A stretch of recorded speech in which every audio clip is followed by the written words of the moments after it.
Bonjour à tous, et aujourd'hui je vous propose un petit retour adressé à mon premier et plus grand souvenir de cinéma. Je ne ferai pas ici un retour analytique sur le film, étant donné que tout a déjà été dit depuis 25 ans et que tout reste d'actualité encore aujourd'hui. Que ce soit la maîtrise des reconstitutions d'époque, les effets spéciaux qui tiennent encore très largement la route, la précision chirurgicale avec laquelle le récit est développé, les musiques envoûtantes, hantées par ces chœurs fantomatiques, ou encore le plus beau baiser de cinéma jamais filmé. Non, je ne suis sûrement pas objective, pardonnez-moi. Si je me souviens avoir usé la VHS jusqu'à la moelle dans mon enfance, Titanic n'est pas un film que j'ai beaucoup revu à partir de l'adolescence. Je l'oublie donc régulièrement, et pourtant chaque fois que je retombe dessus, je me souviens, dès les premières secondes, que je le connais par cœur. Malgré le drame qui se joue devant mes yeux, j'y suis bien installé, comme chez moi. Je reste scotché à l'écran pendant 3 heures, j'oublie le salon dans lequel je suis assise, je m'émerveille. Je laisse mon cœur enfler jusqu'à faire mal. Je pleure. À chaque fois j'en ressors un peu sonnée, tremblante dans mon fauteuil comme Rose dans l'eau glacée. Et à chaque fois, je me demande pourquoi. Pourquoi je suis toujours aussi bouleversée 2 décennies après? Pour répondre à cette question de manière générale, il y a d'abord tout simplement le propos du film. En le revoyant à la télé la semaine dernière, je me suis demandé si nous aurons dans 50 ans, par exemple, un film 11 septembre, avec les mêmes codes, avec autant de personnages hauts en couleur que de folles reconstitutions et d'élan amoureux à nous fendre le cœur. Mais je suis persuadé que la magie n'opérerait pas, car il s'agirait plutôt ici d'une histoire de guerre avec un ennemi. Or, ce qui fait que Titanic fonctionne si bien, c'est son caractère universel. L'ennemi, c'est tous les hommes, la fatalité, c'est nous-mêmes.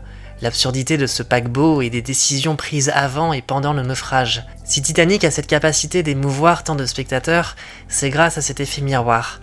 Ce n'est pas l'histoire d'une attaque, ce n'est même pas une histoire d'amour au fond. C'est l'histoire de notre société qui s'effondre, vue par le prisme de ce navire et l'échantillon de société miniaturisé qu'il représente. Que nous soyons hommes, femmes, enfants, parents, riches ou pauvres, en nous embarquant dans un récit où seul l'instant présent compte face à l'inéluctable fait que nous ne pouvons au fond jamais rien contrôler, Titanic nous confronte à notre mortalité dans sa plus simple et bête fatalité. C'est ce qui lui permet, je pense, de toucher ainsi en plein cœur la quasi-totalité de son audience avec une efficacité aussi redoutable. Enfin, d'une manière plus personnelle, si mon amour pour Titanic demeure aujourd'hui encore aussi fort, c'est tout simplement parce qu'il est ma première grande émotion au cinéma. J'avais 6 ans lorsqu'il est sorti. Mon éducation émotionnelle et artistique n'était pas encore formée. C'était avant de me plonger dans Harry Potter, c'était avant de découvrir Star Wars avec la menace fantôme, c'était avant de virevolter avec Spider-Man. Je me souviens pourtant par bribes de beaucoup de choses, et notamment de l'engouement médiatique.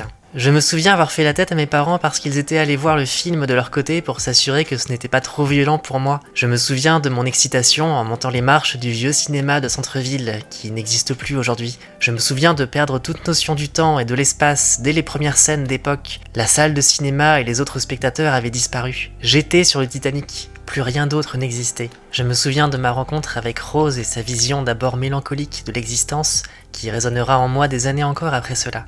Mais aussi et surtout sa vaillance, son espièglerie, ou juste sa robe de soirée resplendissante qui me faisait rêver. Elle fut mon premier modèle féminin, jamais égalé à mes yeux malgré 25 ans de tentatives de nous vendre des femmes fortes à l'écran. Aussi, je me souviens de ma mère qui posait une main sur mes yeux lors du gros plan sur une noyée livide à la fin. Je me souviens sortir de la salle complètement bouleversé, le cœur en miettes, tantôt perdu dans un mutisme béat, tantôt posant des questions d'enfant à mes parents, sur la mort surtout.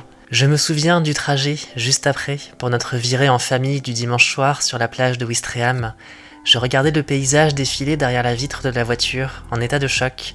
Puis, une fois sur place, mes prières pour Rose et Jack, en regardant la mer plonger dans la nuit, m'attendant presque à apercevoir le Titanic au loin, et son équipage sain et sauf. J'ai toujours eu une plutôt bonne mémoire, mais pour que ces souvenirs de mes 10 ans soient restés ancrés de manière aussi profonde pendant toutes ces années, je me dis qu'une sorte de magie était à l'œuvre. On peut le dire, j'ai été traumatisé par Titanic. Mais c'est là la plus belle des déchirures. De ces expériences uniques qui forment, qui enseignent, le cœur autant que l'esprit. Je n'ai pas choisi que Titanic soit ma plus grande expérience de cinéma, et peut-être mon film préféré.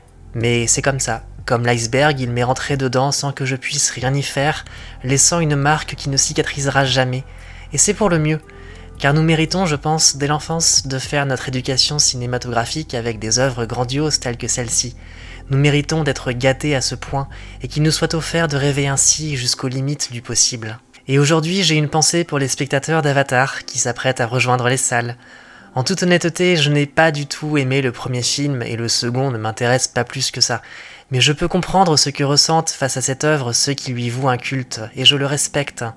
Ces œuvres uniques, hymnes aux grandioses, au respect de leur support, qui tentent de faire plus que simplement divertir, méritent d'être acclamées et d'écraser sur leur passage la médiocrité avec laquelle on nourrit aujourd'hui le public, et surtout la jeune génération. C'est en pleurs, encore une fois, que j'ai terminé Titanic la semaine dernière, et c'est avec émotion que je conclus ce retour, ayant enfin pu poser les mots sur cette émotion, inégalée depuis 25 ans. Une émotion insubmersible.